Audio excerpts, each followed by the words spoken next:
delighted that we have with us three especially interesting and expert spokespeople on the subject.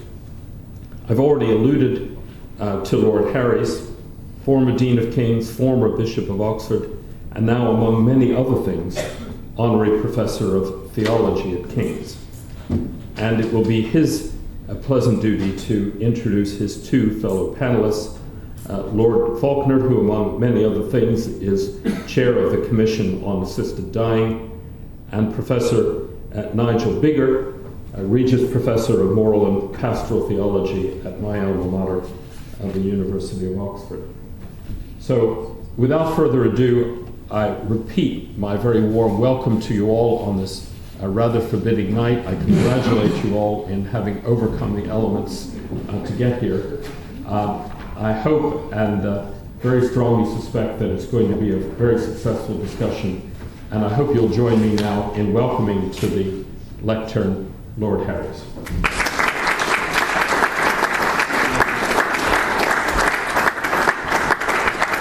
Thank you very much, Principal, for your most gracious introduction, and we very well understand the pressure on your time and that you can't be here. My first very pleasant duty, as he said, is to introduce the speakers.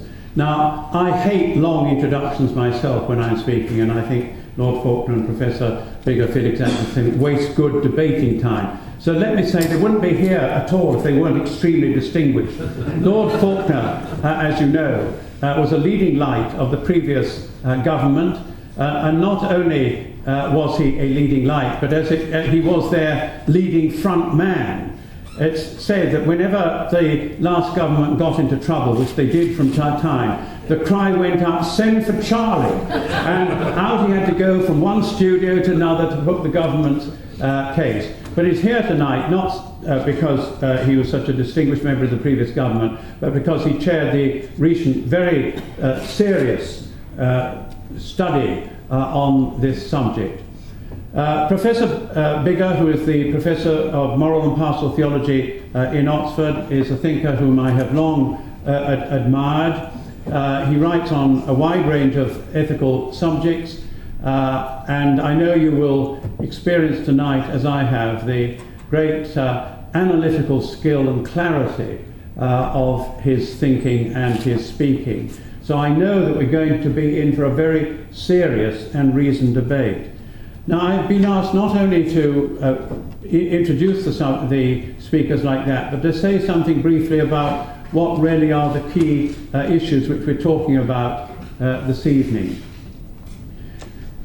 From the 17th century, we human beings have taken greater and greater control not only of the environment but of our own lives. And of course this is most dramatically so at the moment with the beginning of life, with IVF, with pre-impartation genetic diagnosis, with induced pluripotent cells and all that. We can now do so much at the beginning of life.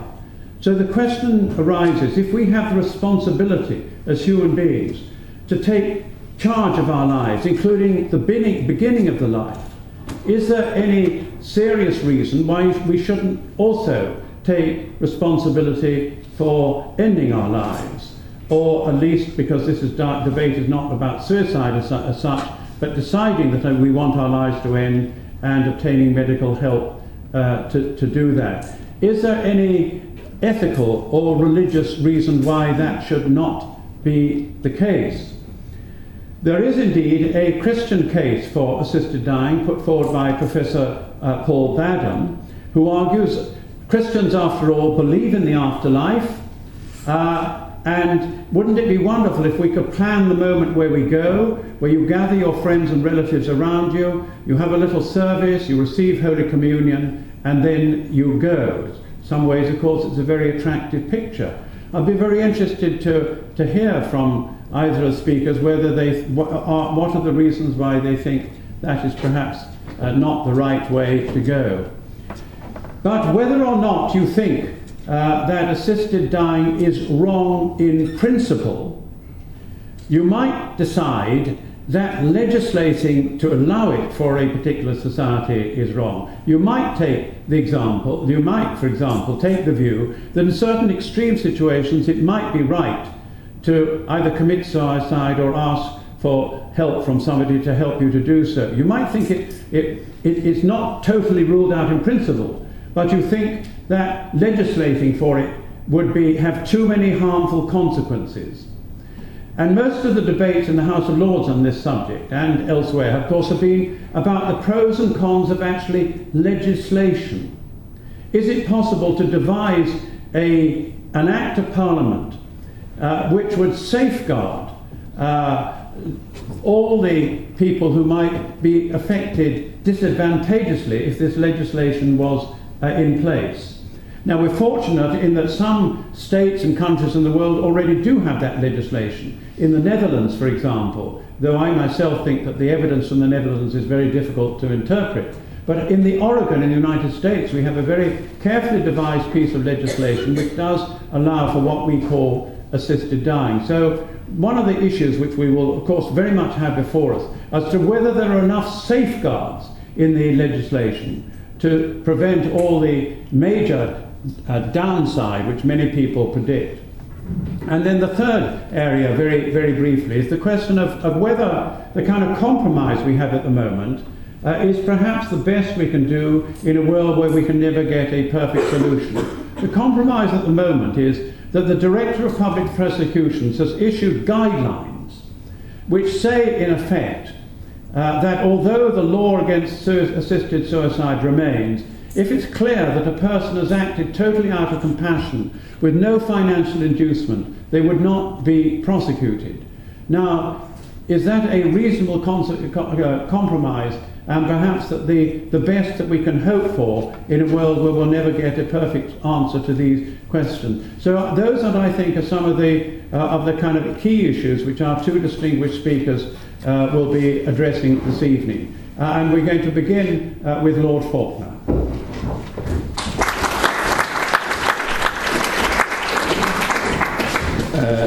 Bishop Richard, thank you very, very much indeed. You will know Richard Harries, the former Bishop of Oxford. I first met Richard when I came into the House of Lords in 1997, and he was a bishop. And you'll know that in the House of Lords the bishops are unique.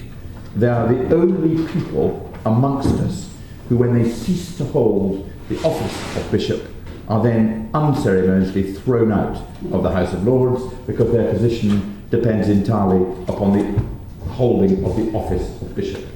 There is only been 3 exceptions since I've been there: 2 former archbishops of Canterbury and Richard Harries. We, as a house, felt that we could not sustain ourselves, either morally or politically, without Richard there in some capacity or another, so he was made I say this with respect, an ordinary life peer rather than a spiritual life peer. So he has been both spiritual and temporal. He therefore speaks with a special authority on these matters.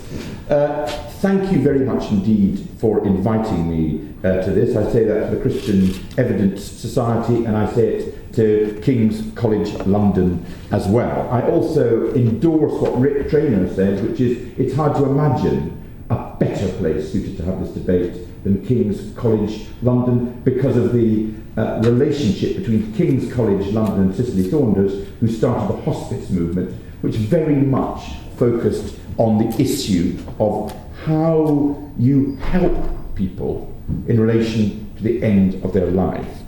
The question of what is appropriate in relation to the end of somebody's life is a debate that has, certainly in my experience, excited the most passionate feeling. I have never been the subject of more abusive mail and comments than in relation to the assisted suicide debate, and you will be able, I know, to imagine how abusive the comments have been on other things I've done in my political life, so you will get a flavour of how tense and strongly held people's views are in relation to this. And I don't think that is surprising, because when you are dealing with life issues, whether it be abortion, whether it be hanging, whether it be assisting people at the end of their lives, people have very, very strong feelings. I detect over the last 2 or 3 years, as the issue has become more prominent,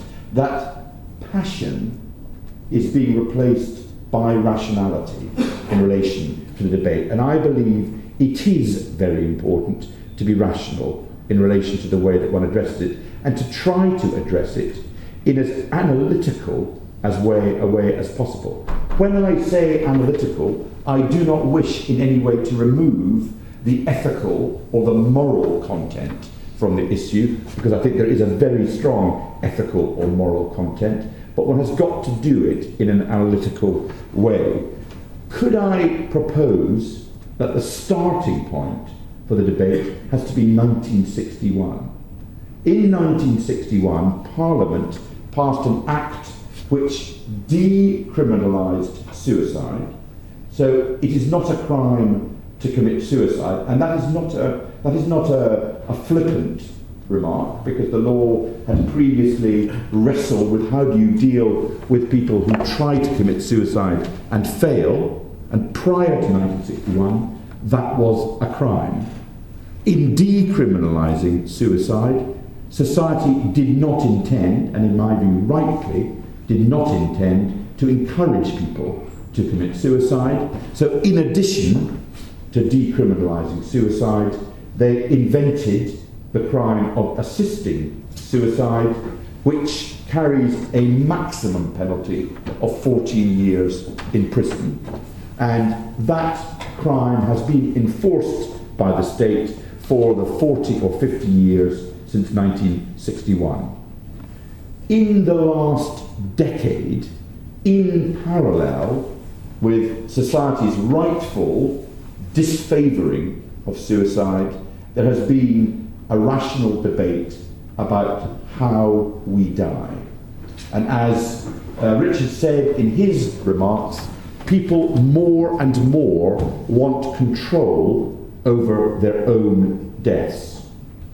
That fact is reflected in the law, which is saying whether you are terminally ill or not, whether you are of sound mind or not, if you commit suicide, that's not a crime, we're not going to punish you if you try. The question arises in the context of people who are suffering from an illness. And let me take an example. And Anne Macpherson may be known to Richard because she lived in Oxford. Anne Macpherson was a GP, an incredibly impressive GP, who in the early 21st century got pancreatic cancer.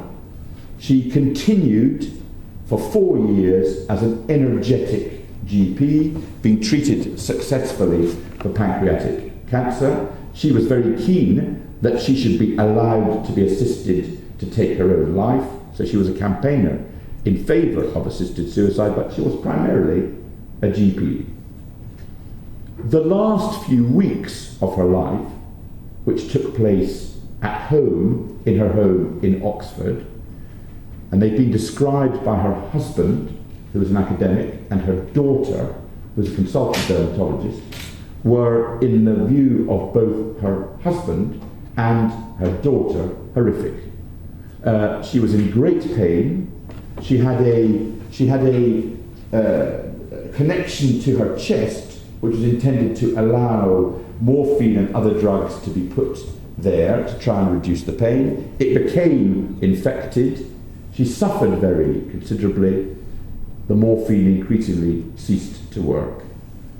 She had said goodbye to her husband and her children, but she survived for maybe 2 to 3 weeks more than the doctors expected. As her husband and her daughter said, wanting to die every day and focusing not on her family, not on the relations with her family, but on simply what she was suffering during that particular period. Had she lived in Oregon or Switzerland, it would have been lawful for a doctor to have prescribed a lethal dose of probably of barbiturates, which she would have had to have taken, because we're not talking about euthanasia, we're only talking about somebody being assisted to take their own life, and she could have chosen the moment of her own death rather than waiting until fate, in effect, decided when in those 3 weeks she would die. As it happened, her son, believing that she would last for a bit longer because she had proved so resilient, went on a holiday for 4 days the day before she died, and so missed the moment of her death. Now, we accept that it is not immoral, well, I'm not sure that we all do, but most people accept it is not immoral to commit suicide. What I describe is simply allowing somebody to give somebody else the means by which they kill themselves. Now, had somebody prescribed a lethal dose of drugs, had Anne taken them, then the person who had prescribed the lethal dose of drugs would unquestionably be guilty of the criminal offence of assisting somebody to commit suicide.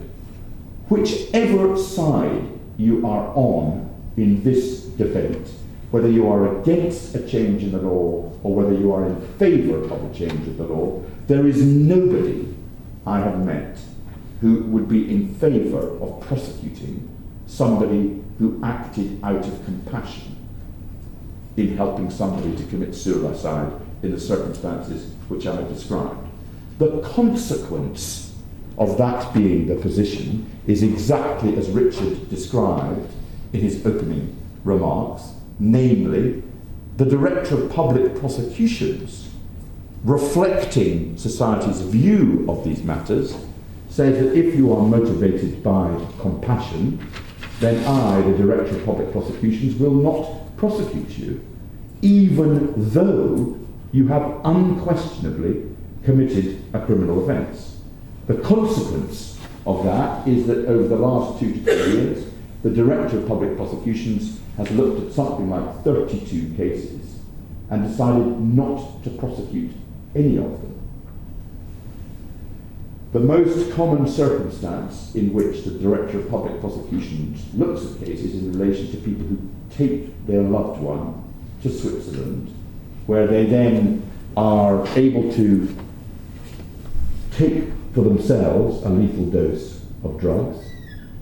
The loved one accompanying the person who commits suicide to Switzerland is assisting suicide under the law. As long as the DPP is satisfied that the person has done it with the best motives, then he will not prosecute. So you have a situation where Anne Macpherson cannot be helped.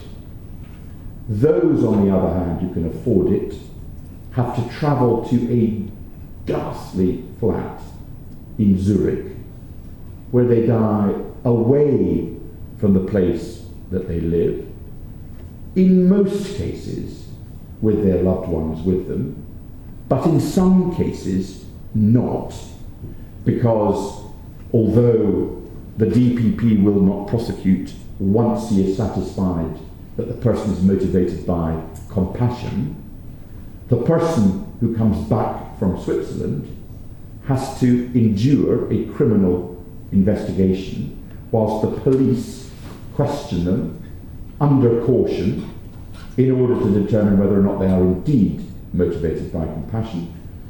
The DPP and the police have not concluded that somebody is not, but one day somebody will, and then they will be prosecuted. We have a law that does not reflect what society, applying what I regard as reasonable and current standards of compassion, the law does not reflect those standards of compassion. So we should change the law, and we should change the law to say that if you assist somebody to commit suicide, which means, for example, giving them the drugs to do it, and there are proper safeguards in place to ensure that nobody is being over-persuaded, and the Commission on Assisted Suicide proposed that it should only apply to people who are terminally ill with not more than 12 months to live. 2 doctors should have independently agreed that the person wanted to commit suicide, and they should consider and be satisfied that there was no easy step that could be taken to alleviate the motivation that made somebody suicidal. But if those safeguards were satisfied, then Anne should have been helped. And it is not right that people are forced to go to Switzerland, and that will only apply, as you can imagine, to the moderately rich who can do it, to have a proper death. We will all die one day.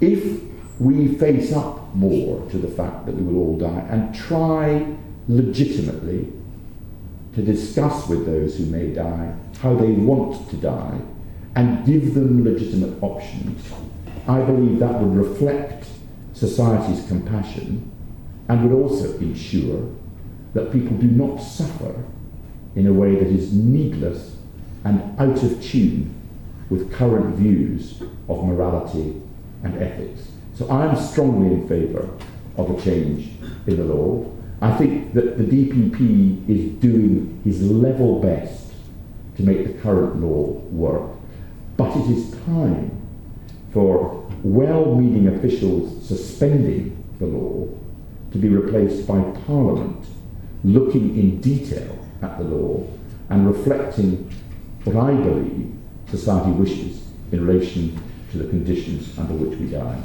Thank you very much indeed.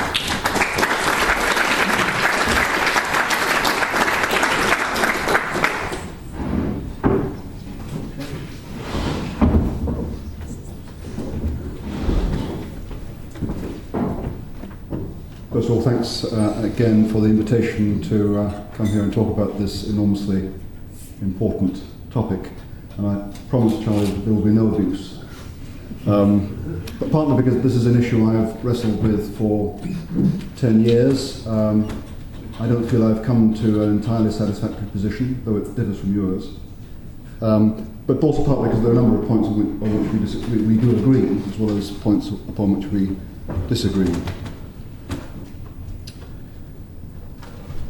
It's true that life is often very hard, and for many, especially outside of wealthy, healthy social circles, life is usually hard. And even for those of us who are more or less well-heeled, it is sometimes hard too. Perhaps this reflects my rather gloomy view of things, but I imagine that most people in this room, or many people in this room, at some point in their lives have or will flirt with suicide. And I imagine that some people in this room have or will do more than flirt with suicide. Life is sometimes very tough indeed. As a rule, I want to live in a society where people in adversity are encouraged and supported to live, not to die. Even where death is a relief, it is still an absolute loss. The death of an individual is never simply a cause for celebration. So I want my society to be one where support to live is the norm, the social norm. I think it is possible to waste a life. I remember chatting to someone after the funeral of a young man in his 20s who had committed suicide because of shame over his sexual orientation. And the person I was speaking to, after lamenting the tragic loss of this young man, said, "But we must respect his decision." And I remember, I didn't say anything in response, but I said to myself, well, yes and no. Yes, I sympathise with the fact that this young man felt trapped. I sympathise with the fact that he felt that there was no other way out than to kill himself, but I think he was mistaken. And I think tragically he wasted his life. And in a certain sense, Charlie, I think it was immoral. When I say immoral, that makes me sound very judgmental, but I think it was wrong. And I think his parents would have agreed with me, actually. We often make terrible mistakes because we feel trapped, but sometimes appearances deceive. So life is often hard, and suicide is sometimes attractive, and suicide is sometimes a waste. So I want to live in a society where the bullied and the jilted and the ashamed and the frustrated and the bereaved are generally discouraged from killing themselves. We agree. Nevertheless, there are rare cases where suicide, though still ambiguous and tragic, seems not so unreasonable, where the quality and prospects of life are so very poor that to end it is not obviously a waste, and I guess Anne McPherson's case would be one of those. So as I see it, this is the heart of the problem that we're discussing this evening. How on the one hand to foster a society whose members are trained and habituated to support each other in adversity, to live, while on the other hand dealing appropriately with these difficult, exceptional cases. And as I see it, there is no perfect solution. I don't know of any practicable solution that ties up all the ends or is lacking inconsistencies. And as far as I see it, any proposal that purports to be perfect shouldn't be trusted. So our current arrangements are these, and Bishop Richard covered some of this territory. Assistance in suicide, or what I'll call AS, remains illegal, thus expressing the social norm that our usual response to neighbours in distress should not be to help them to kill themselves. However, in recognition of the hard cases, the Director of Public Prosecutions retains the discretion not to prosecute every case of AS, and he's published the criteria he uses to make his judgments. And among the features of cases that would disincline him to prosecute are these. Bishop Richard mentioned the motivation of compassion, but there's also a little more. The suspect has to have sought to dissuade the victim. In other words, such assistance as is given has to be reluctant, and also the assistance has to be minor. So it's a bit more qualified than just compassion. And that seems reasonable. It seems reasonable that we shouldn't encourage people to want to assist people to commit suicide. It should be with a certain reluctance. So late last year, or was it earlier this year, saw the publication of a report by the Demos Commission on Assisted Dying, which Lord Falconer chaired, and which was part funded by Terry Pratchett and facilitated by Dignity in Dying.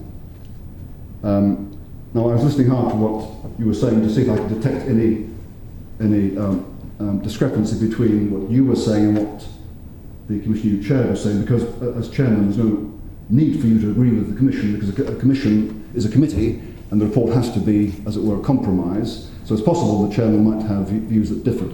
I couldn't detect any differences, though there may be some. But I'm going to just focus now on what the report said and make some comments on it. So the report's most cogent objections to the current arrangements are these.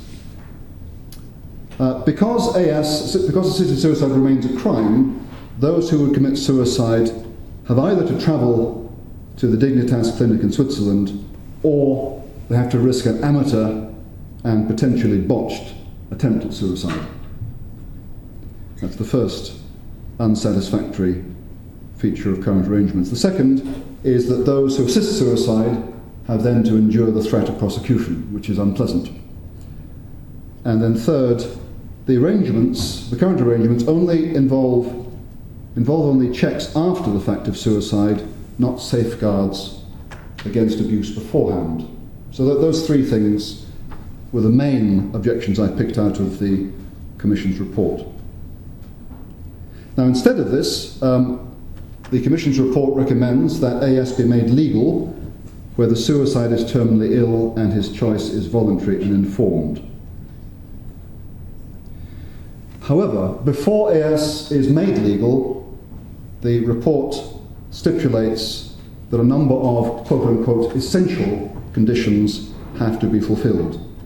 And these conditions include, in general, the institution of robust and carefully applied safeguards against undue influence by other people and indirect societal pressures. So the concern there is that someone who, on the face of it, chooses suicide is actually being manipulated subtly or indirectly by relatives, or is in a societal environment that, let's say, disvalues the disabled.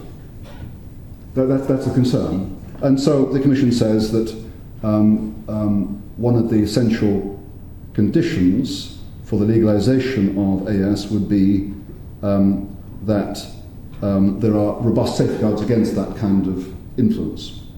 And in particular, here's another essential precondition. There must be the provision of, quote, the best end of life care available, including compassionate staff with time to investigate fully the motivations of any person seeking an assisted death and the potential for alternative options. That's all I'll say in description of the Commission's report. I'll just note that the report's recommendations appear to be reflected in the draft assisted dying bill that is currently out for consultation and is being proposed by some MPs in partnership with Dignity in Dying. Okay, what do I think we should make of the Demos Commission's recommendations? Here are 3 points. First, note that legality, according to the Commission, would be restricted to cases of the terminally ill. That is, it would remain illegal to assist in the suicide of the chronically ill, the severely handicapped, and the bereaved. That is, the Commission's proposals and the draft bill would make no difference at all to most of the cases recently publicised by the media, not to Alzheimer's patients such as Terry Pratchett, or multiple sclerosis sufferers such as Debbie Purdy, or quadriplegics like Daniel James, or those subject to locked-in syndrome like Tony Nicklinson, or those unwilling to endure bereavement such as Sir Edward Downes. What are the reasons for restricting eligibility to the terminally ill, according to the Commission? First, the need to avoid implying that a disabled life is not worth living. And second, the fact that unbearable suffering is far too subjective for doctors to assess. Those are the two main reasons, and they seem to me to be good reasons.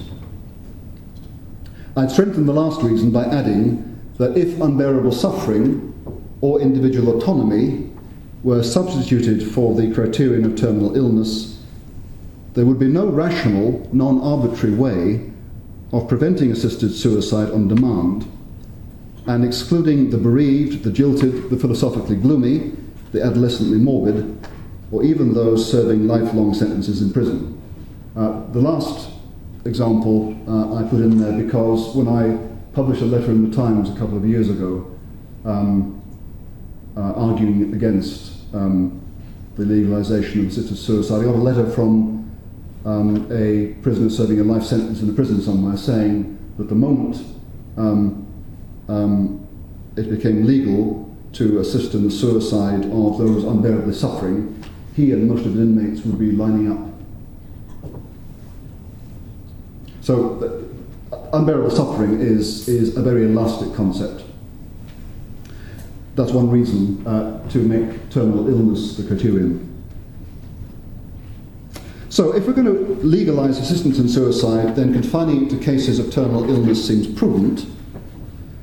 Nevertheless, it is a very fragile restriction, and I doubt whether it could be maintained for very long.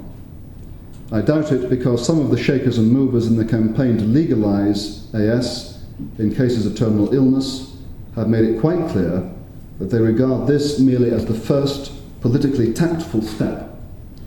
Once legality has been extended to assistance in suicide for the terminally ill, they will then start to lobby for the restriction to be relaxed and eventually for an extension of legality from AS to voluntary euthanasia. Not all of them, but some of them.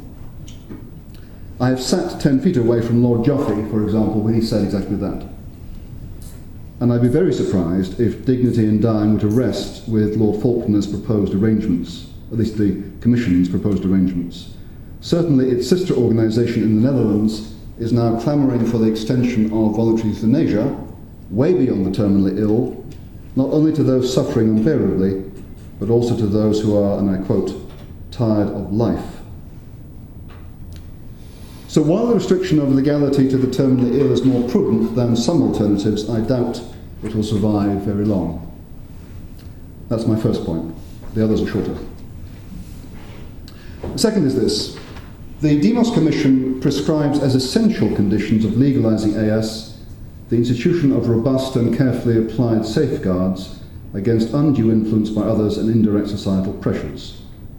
These safeguards should involve optimal end-of-life care, including staff with time to conduct thorough investigations of patients' motivations.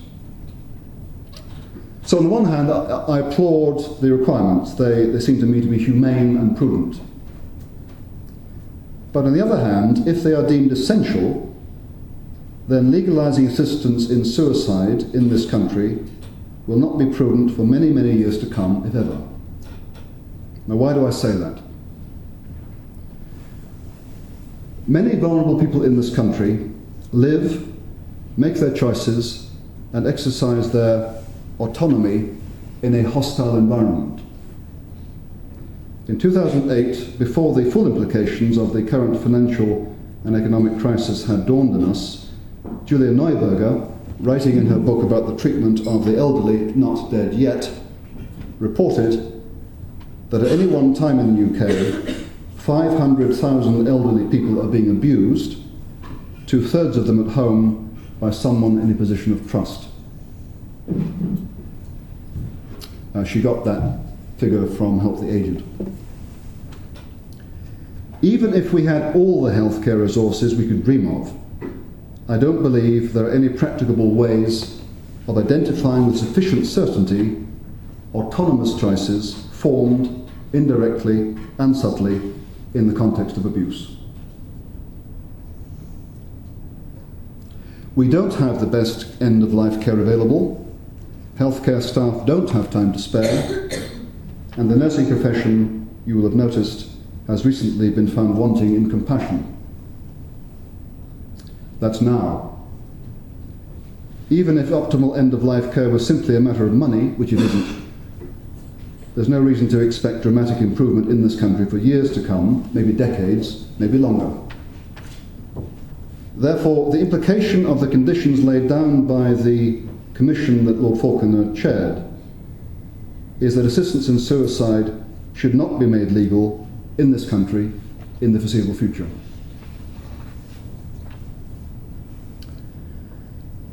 My third and final response to the Demos Commission, the Falconer Commission, is this.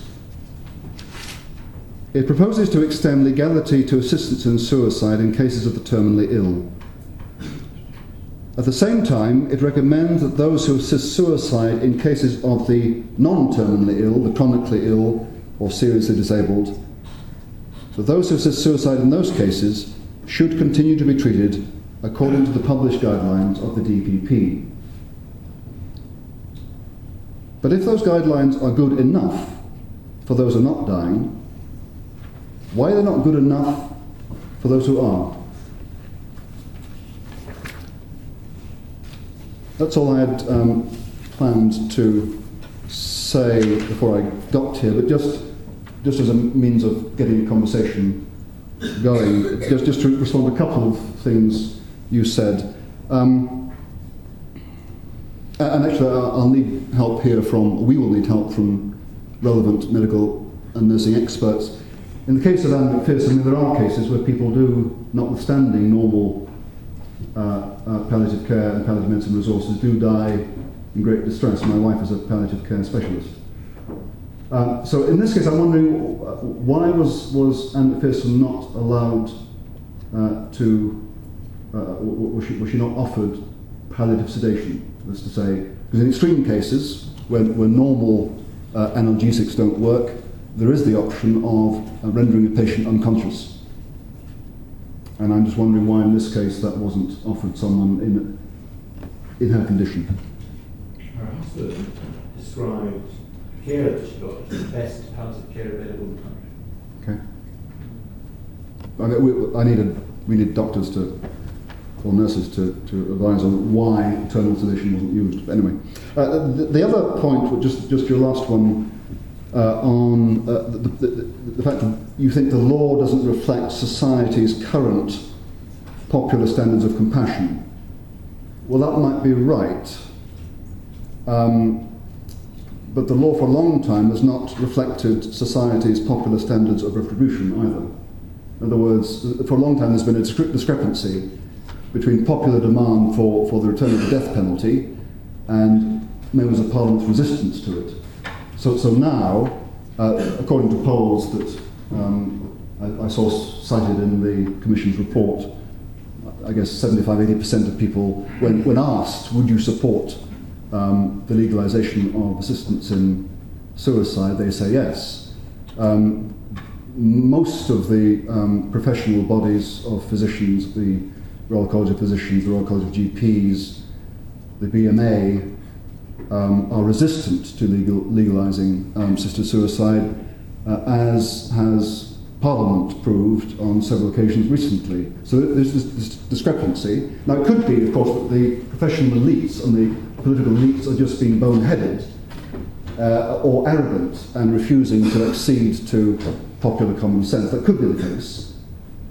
Alternatively, it could also be the case that unlike citizens who are asked simplistic questions and asked to give a yes or no answer, MPs and professionals are much more aware of the social implications of law, and therefore they are much more cautious.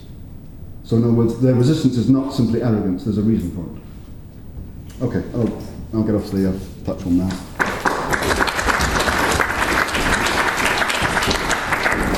We are now going to collect questions. Thank you very much, all of our panel.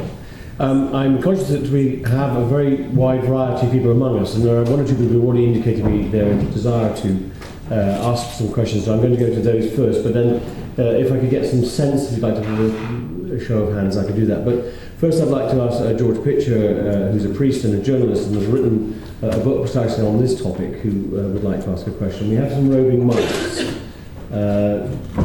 Thank you, Sarah. It's a couple of observations, really. Is that working? No.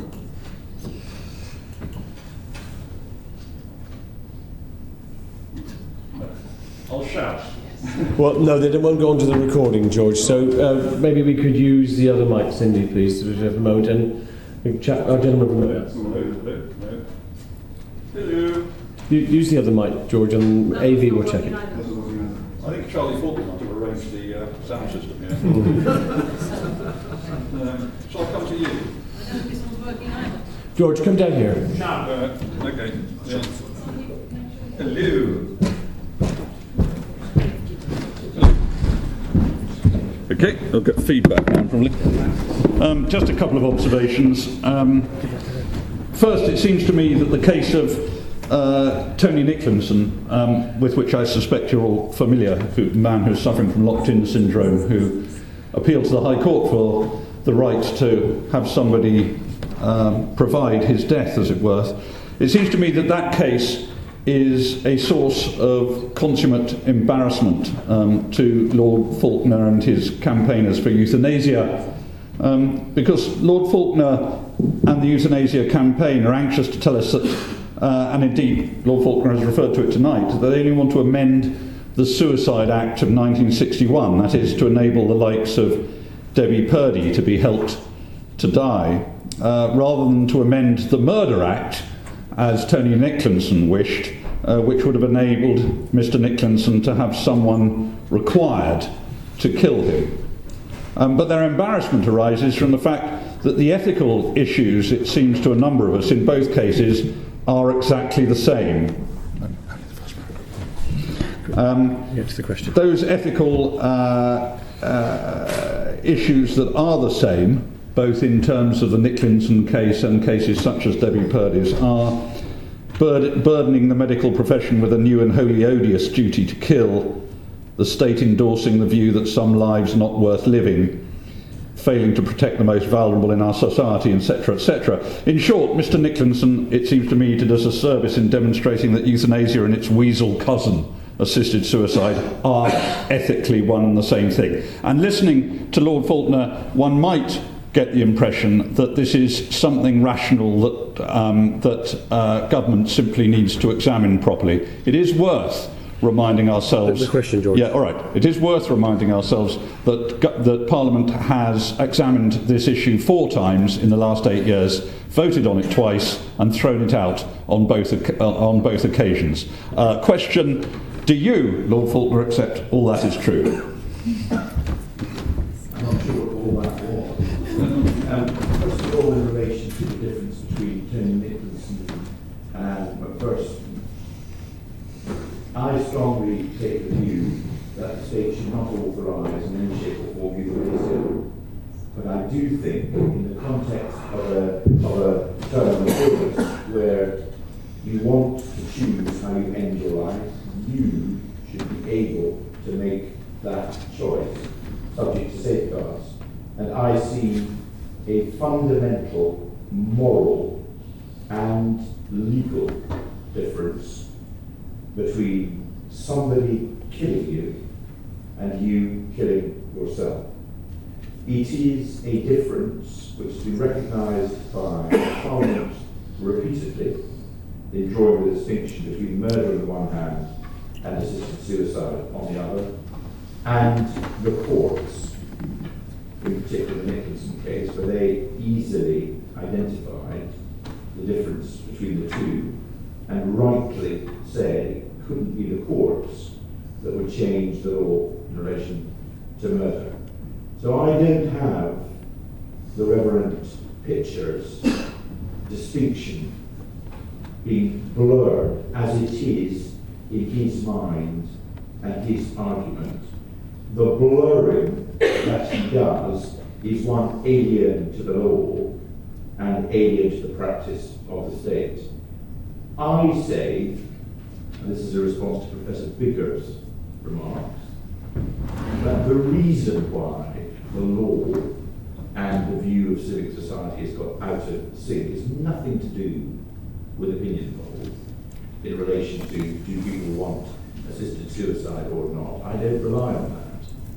I rely simply on the fact that the organs of the state, in particular the police and the DPP, no longer have the stomach anymore to prosecute people who are motivated by compassion. How could it be that we now have a law, and it's not about the penalty in relation to the law, but the actual enforcement of the law? It has been substantially abandoned by the state. And you know, even those who are in favour of keeping the existing law don't complain about that. So it's nothing to do with opinion polls, it's to do with the fact that the state, it might be rightly, no longer feels able to bring prosecution in relation to those cases where the motivation is compassion. Richard, would you like, or Nigel, would you like to comment at this point? I'm going to ask questions. Okay. Nigel, do you want to say anything? Well, I respond to the last point. I mean, I can understand why. Is this on? Yes. I can understand why the police and the authorities have no stomach to prosecute, let's say, the parents of Daniel James, who reluctantly acceded to their son's desire to commit suicide. I can understand that, and I don't think that they should be prosecuted. And I'm therefore happy with the DPP's current guidelines and policy. But I thought the issue was whether the law should make legal assisted suicide.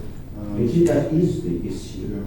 Yeah. And the touchstone of serious crime, besides driving offences, where there are various other issues, the touchstone of what is criminal is what society regards as being something that should be outside the law. I don't know of any other serious crime where, in effect, it's not enforced anymore because society no longer has the stomach to bring prosecutions. It strongly suggests to me that the law has got completely out of sync with what society regards as acceptable. We understand and accept easy issues like rape and murder, and burglary and robbery and assault. Nobody has any problem that those are criminal, that conduct is outside the law. The DPP will, in very, very exceptional cases, say, yes, okay, there was a crime like assault committed here, but for a variety of reasons I will not prosecute.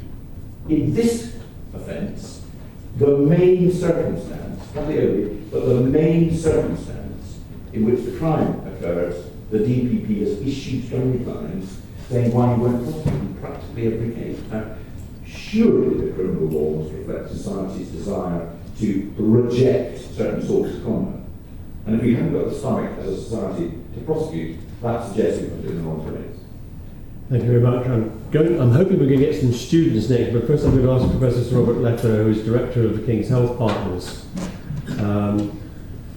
with our staff and students facing these issues, as you heard from the Principal. Perhaps Robert has something to say.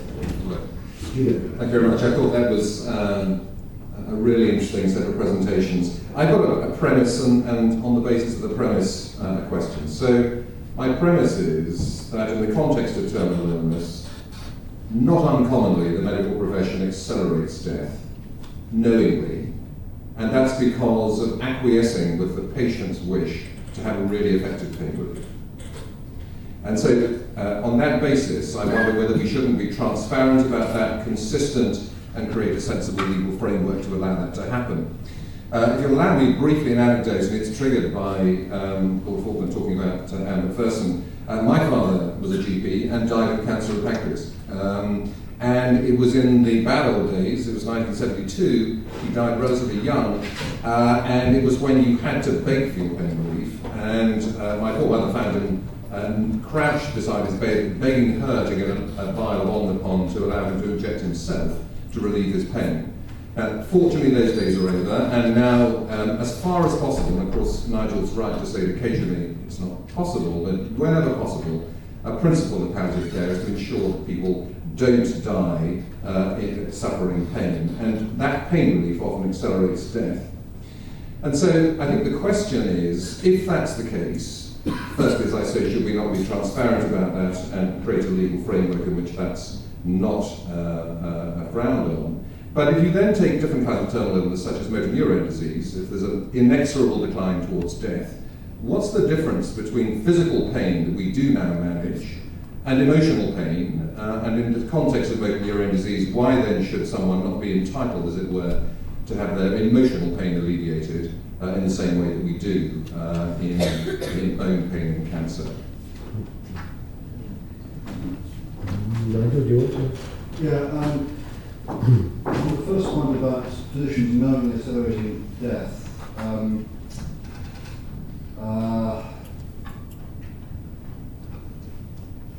My response to that is I do actually think the principle of double effect works. That's to say, there's a moral distinction between a doctor who performs an act of palliation, knowing that the effects of what she or he does might, or probably will, result in death.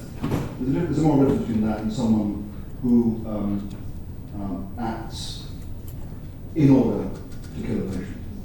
Now, there may be some cases where the distinction is a very fine one, but I think it wiser, I think it more prudent to keep doctors on the side of the line where they do not intend to kill their patients.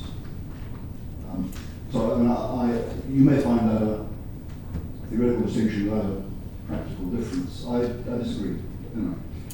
The other point about why not emotional pain? Well, it's true. I mean, of course, emotional pain can be very intense, and who's to say the 50-year-old mother grieving intensely over the death of the 2 sons, who made lower court in the Netherlands give permission to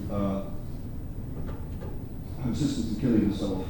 Who's to say that her suffering was somehow less than the kind of ended life suffering that Anne McPherson was enduring, or, I don't know, who's to say that the suffering of someone sentenced to lifelong, to spend his life in prison, is less than that kind of suffering. The problem with extending as it were, medical help in assistance to kill oneself or to kill patients on request on those grounds are simply, it's so elastic, there's no rational place to stop it. Yeah, I did confine my question to terminal. Oh, yeah, okay, okay, fine, okay, yeah. Okay.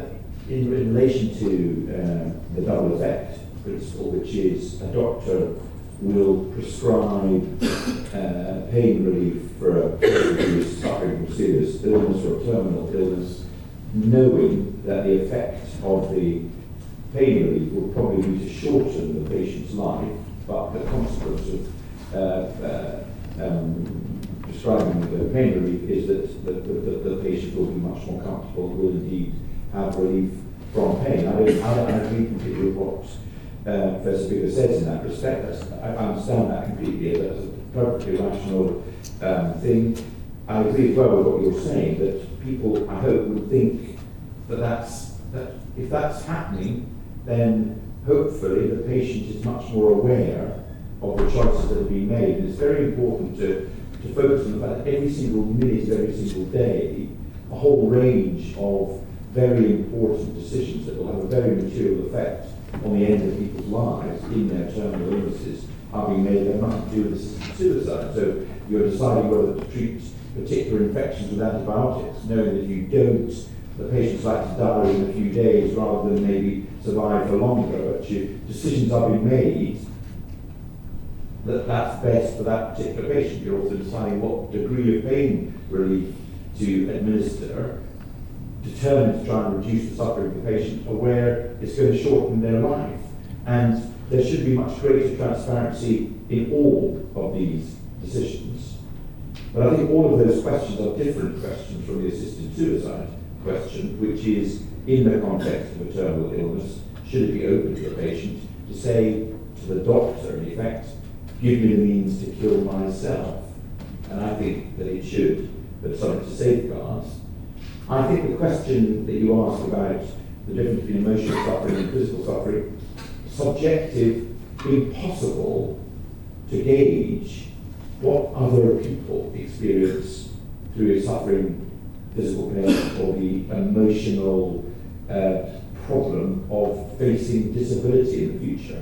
One of the things that was very striking in relation to the evidence we heard in the Commission was there'll always be a group of people, very often high-achieving professional people, who find the idea of being unable to look after themselves and perform at the same level unbearable.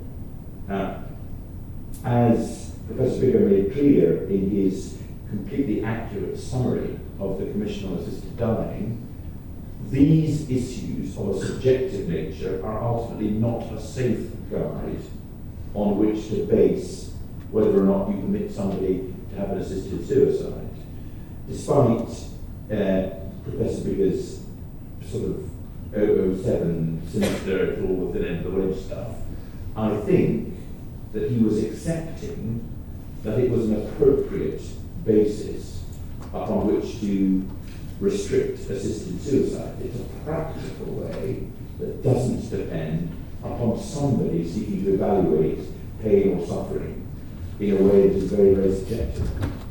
So I agree with you, it's very difficult to draw a distinction. That's why terminal illness with 12 months or less to go is the key issue.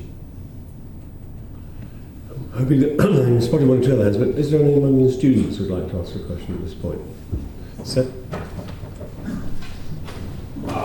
Thank you both. Could you identify yourself? Hi, my name is Daniel. I'm a graduate student, postgraduate taught here at King's College, and I appreciate the amount of time both of you have given to us tonight.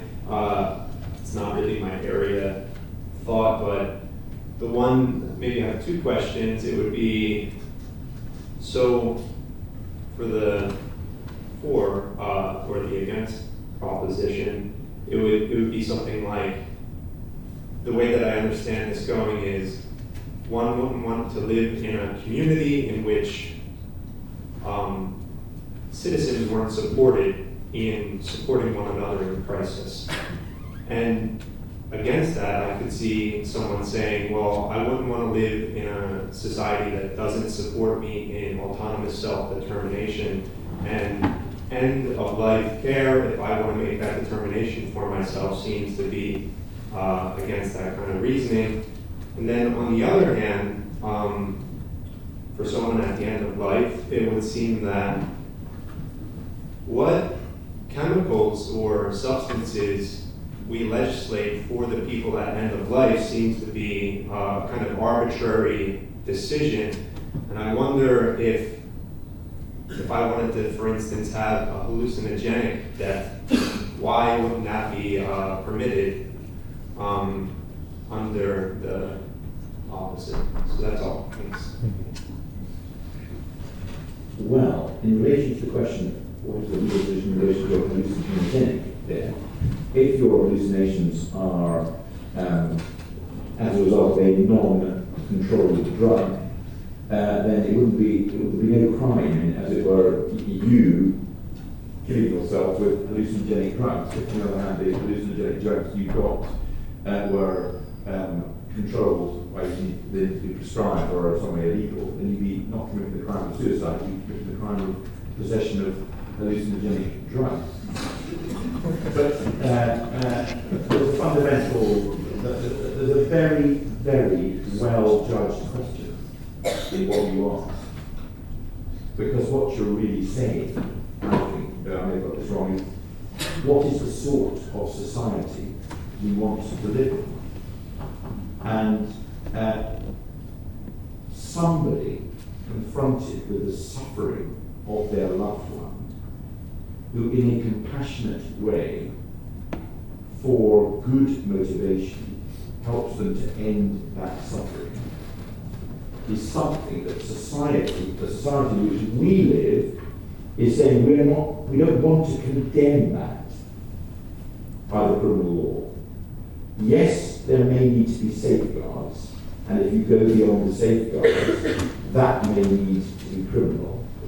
But the essential statement that society is making at the moment is, as Nigel says, we're not in favour of suicide, but we are in favour of helping people to end their lives when they are terminally ill in a compassionate way. And so society will not make people who help people to do that outlaws. And I think your question, even though you rather modestly said it was not your area, is the question we should be asking. What sort of society do we want to live in? How should society respond to the compassionate assister of somebody who wants to kill themselves?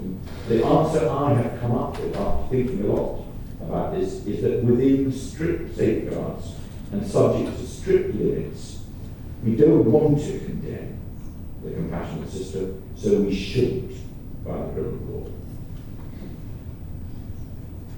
I don't want to take time from people who want to ask questions, but as time goes by, the number of things I want to say is mounting. But I can hold off. Okay.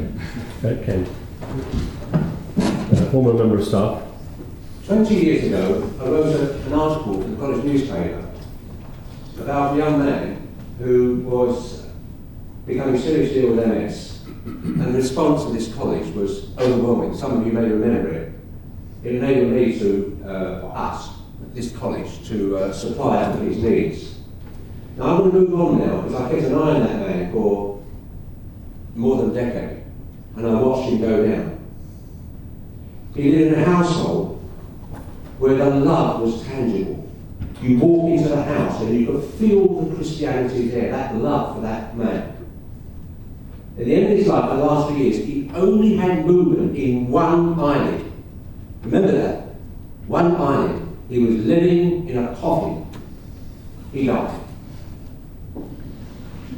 I went to see his parents after his death, and now I want to see attention, which has not been mentioned so far. We talk about compassion to enable people to die. His mother, broke down in tears, and said, Ken, my love prolonged his suffering. Her and her father were distraught.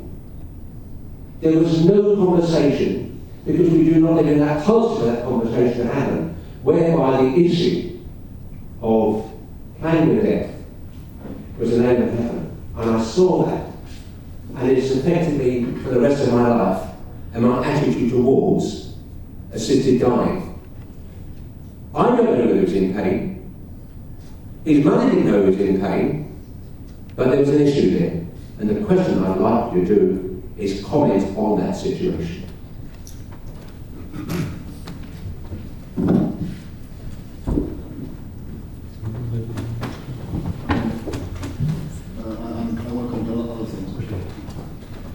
In which case, I'm going to invite Lord Harries now to facilitate the conversation between Lord Falconer and Professor Biggar to draw some of our threads together in response to that. Well, I think, how much time have we got for this? 15, 20 minutes? 15 minutes, right.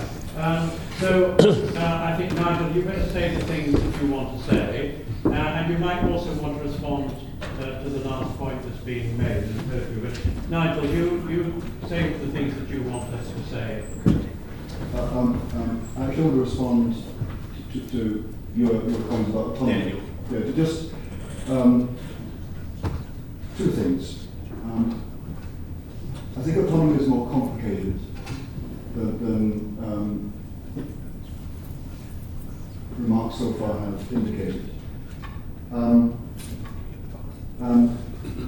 If it's the case that individuals,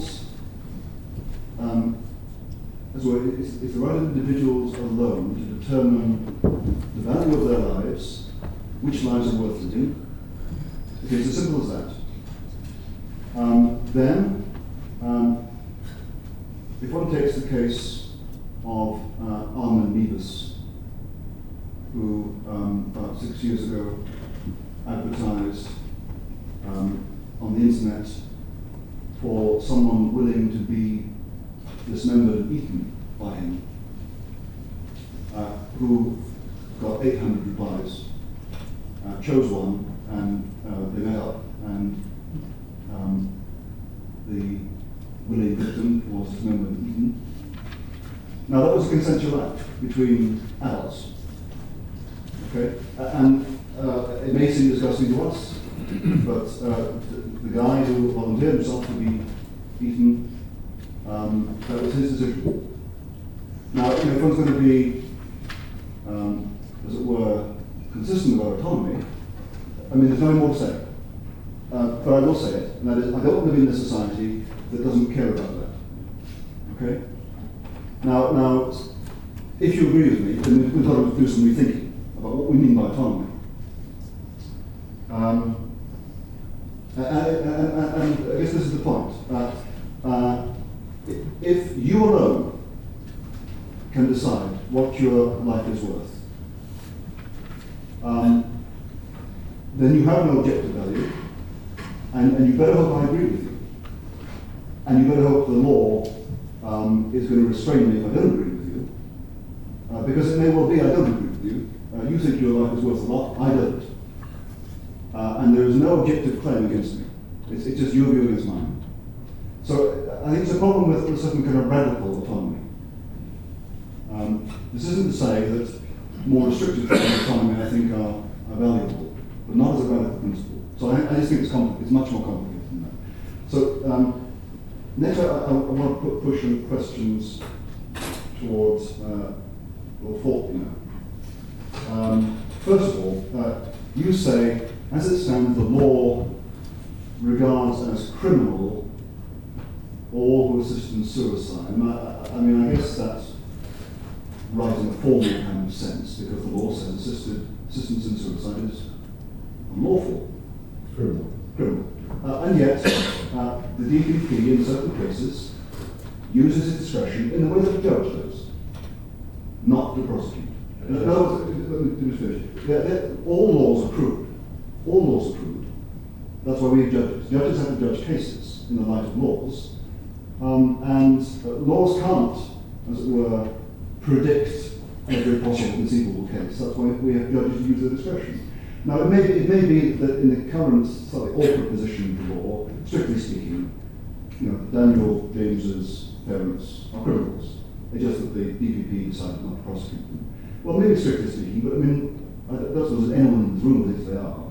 Do they really suffer the stigma of criminals? No, not really. So I guess I think your point is strictly true, but rather abstract. That's one point. Second,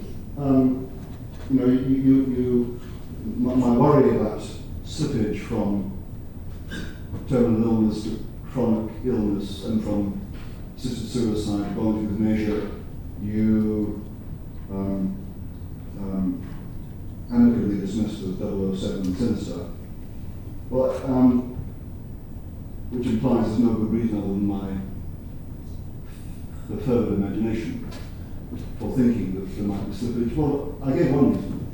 Lord Jaffe, a leading proponent of changing the law, said everything I reported to you. Okay, now you may say, well, he's I don't know, 80 years, so he's not very long, so he may not represent the movement as a whole, and it may be you can tell me that no, that everyone believes with you and the law will stop at terminal illness, and if anyone in future should ever campaign to have the law relaxed, Lord Falconer and all those in dignity who are dying will campaign to prevent the relaxation of the law. I don't believe it. Why don't I believe it? Second reason, the Netherlands, which is a much more relaxed view of these things. It's not restricted to terminal illness. It's unbearable suffering is the criterion, and it is slipped from physical suffering to being time of life. Now, there's a debate about that still in the Netherlands. Now, Charlie might come back to you and say, Oregon. In Oregon, the line is held. And there, the criterion of eligibility for assisted suicide is terminal illness, and there it has stayed. And the same in Washington State. I think it's one or two. So let me just stop being polemical and become vulnerable and say that is a fly in my ointment. Oregon is a fly in my ointment. But I wonder, you see, and I'm thinking aloud to you, whether there are cultural reasons why terminal illness is the restriction in Western states of the United States, but where in Belgium and the Netherlands, the criteria are far more relaxed. And I'm not sure why, but I guess if you ask me which is the path we're likely to go, I think it's more likely we go the way of the Netherlands. I think we're more culturally kindred than the Western United States. But anyway, I think that's said all I. Just my point about, at least the Commission, Chinese Commission says that essential conditions for legalisation would be strict safeguards, and I've said I don't think any safeguard can be strict enough to ensure that no undue reasons, but also the issue of optimal end-of-life care, where we have compassionate nurses and where staff have time to explore the motivation of patients. We're not there now, and we're not going to be there for a long time. I said the implication is that therefore they shouldn't be changing the law in the foreseeable future. I'd be curious to know whether the Commission's views are actually yours, and if so, what's your comeback on that? So would you, Charles, your concluding remarks and anything you want to say? Just deal with Ken's point. First of all, what Ken was saying, I think, was in relation to the person who was suffering from MS, who ended up with early use of one eyelid. There had never been a discussion of what he wanted. And his parent, or one of his parents, thought that after he had died, that maybe their obvious desire that he should live meant that their love kept him alive for longer than he otherwise might have wanted. I don't know what he would have wanted if the discussion had taken place. But one of the things that came out very loud and clear from the Commission on Assisted Suicide is that these discussions very rarely take place in this country. And if this is what Ken is saying, I completely agree with Ken that people should be much, much more willing to have discussions about their lives and the way that they want to die, particularly in the context of terminal illness. Because of the swirling uncertainty about what's okay and what's not, as far as the law is concerned, those discussions are not encouraged. Now, Nigel's closing remarks, and I say this with respect, were an appalling failure to address the real issue.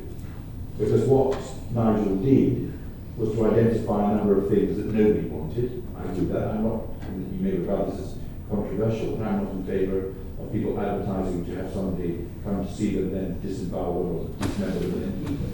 But I don't think that any suggestion that has been made by the Commission on Assisted Suicide suggests that. I never implied that.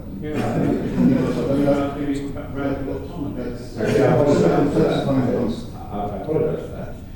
But then if that's not what he was saying, because I glanced that he was responding to the remark, this is what autonomy leads to, and I'm not in favour of that, well, neither am I. But then he said, well, actually, what is being proposed by the Commission on Assisted Suicide is in fact the thin end of a wedge. As I understand, where that leads him, logically, he says because it is potentially the thin end of a wedge, we should make no change, because people will campaign for more. No doubt they will campaign for more, but ultimately you've got to trust Parliament to come to a view in relation to it. And at an earlier stage in Nigel's argument, it appears to be relying on the fact that Parliament had made no change to suggest that nobody wanted a change.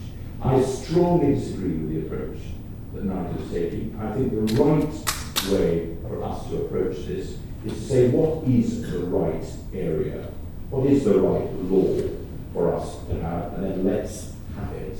And then let's defend that law. Let's not talk about, or hear about the law in the Netherlands, we might end up there. Now, I don't understand Nigel in what he was saying to attack the basic premise that if you have a law restricted to terminal illness with proper safeguards, that would not be a good law. As I understood his argument, he was saying it's not a good law, it's a very difficult law to give effect to, because you'll never have a situation, for example, where there'll be a proper examination of the issues in relation to an individual case. You'll never have a situation where terminal care, palliative care at the end will be of a sufficiently high standard. Well, what the Commission actually said in relation to this is, first of all, we're not going to approve the process unless there is a proper examination in relation to individual cases, and if there can't be a proper examination in relation to individual cases, then it can't happen. I don't believe that is remotely impractical as a possibility. And secondly, and separately, what we are saying is that before any decision is taken in relation to an individual, that individual must be aware and have made available to them the best palliative care available in their area. It doesn't mean they're going to have the best palliative care available throughout the whole of the UK. They've just got to know what can be provided for them in a particular case before they reach any conclusion on whether or not they wish to be assisted to take their own life. Finally, Nigel appeared to regard the fact that we have a law that is not applied as being some sort of technicality. In my view, the significance of that point is that the law has lost touch with what society as a whole wants. That is the key point, not some technicality which, I mean, with respect to Nigel, he then misstated the way our Constitution works by saying judges in some way have discretion. They have no discretion, judges, in relation to whether a crime has been committed. Once the DPP prosecutes, there are elements of a crime, the jury have to decide if the facts are established. If they are, then in accordance with the oath that they have taken, they are obliged to find the guilty. The judge has discretion in relation to sentence, but not whether or not you committed a crime. The importance of that point constitutionally is that Parliament decides what's beyond the law. And we don't think it should be beyond the law, and the fact that we don't is shown by the DPP's unwillingness to prosecute in practice every case, then the law should be changed. Well, I think at that point I'd like to thank both our speakers for a debate which has been both rational and robust. We sometimes get rational debates when it's a bit dreary. We can have robust debates, particularly on the radio, on the television programme, which seems to be more hate than light. I think we've improved this evening to have a debate which has been very rational, but also robust, with expression of very strong disagreement on both sides. So thank you, Charlie. Thank you, Nigel. And I think, Richard, you're going to thank you.